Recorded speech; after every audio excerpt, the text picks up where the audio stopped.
ঘটনা 25শে জুন 2025।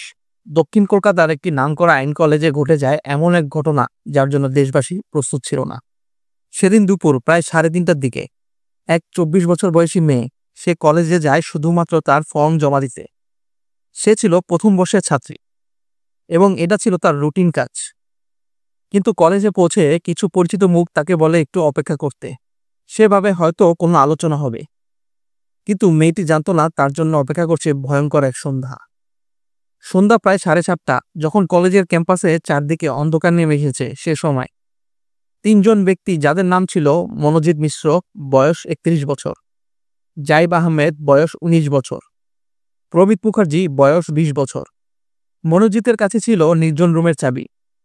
মেয়েটিকে তারা নিয়ে যায় সেই নির্জন রুমে, যা সাধারণত সিকিউরিটি রুম এবং স্টুডেন্ট ইউনিয়ন অফিসের পাশে অবস্থিত। অন্যান্য দিনে যে রুমটা অতি সাধারণ মনে হতো, 25শে জুন সন্ধ্যায় সে রুমটা একটি নৃশংস ঘটনার সাক্ষী হয়। টেস্টিমনির মতে প্রথমে মনোজিৎ মেয়েটিকে বিয়ের প্রস্তাব দেয়, কিন্তু যখন সে না বলে তখন মনোজিৎ রাগে হিংস্র হয়ে যায়।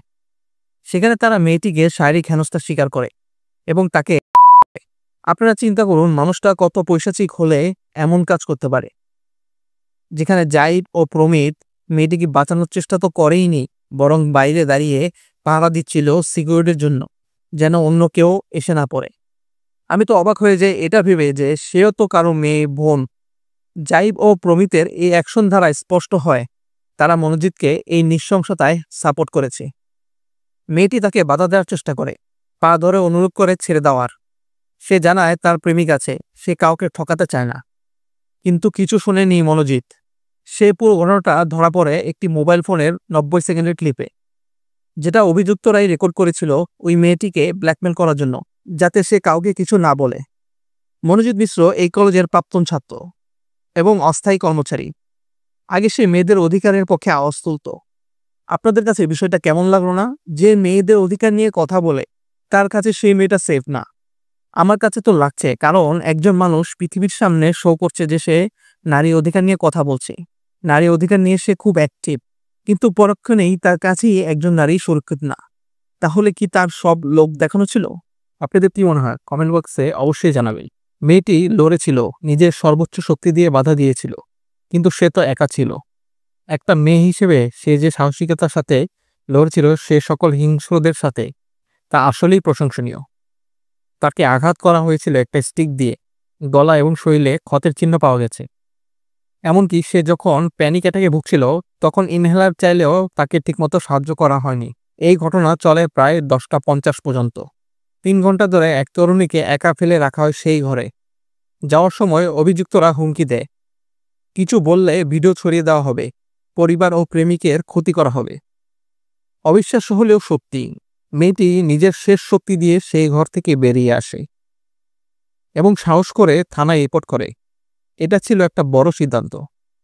অনেকেই ভয়ে চুপ থাকত, কিন্তু সে চুপ থাকেনি। আপনারা ভাবতে পারেন মেয়েটি এত চিল্লাচিল্লি করেছে, এত ফাইট করেছে, কেউ শুনতে পারেনি? আশেপাশে কি কেউ ছিল না? এখানে আসে এই ঘটনার সবচেয়ে অমানবিক আচরণের এক্সাম্পল।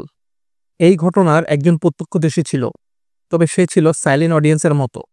ঘটনার সময় রুমের বাইরে এক নিরাপত্তা রক্ষী ছিল, যার নাম ছিল পিনাকি ব্যানার্জি।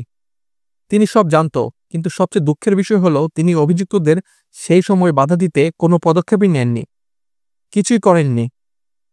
না পুলিশে খবর দিয়েছে, না কলেজ কর্তৃপক্ষকে। উনি এমন একটা ভাব করছিল যেন উনি চোখ বন্ধ করে রেখেছিল, দেখেও দেখে না, শুনেও শুনে না, যেমনটা ড্যাম কেয়ার ভাবে পরিস্থিতিকে ইগনোর করা। 26শে জুন অভিযোগ দায়ের হয়। 27শে জুন প্রধান 3 অভিযুক্ত গ্রেফতার করা হয়। ভিডিও ক্লিপ উদ্ধার, মেডিকেল রিপোর্টে ক্ষতের প্রমাণ। 28 জুন গার্ড পিনাকি ব্যানার্জিকে গ্রেফতার করা হয়।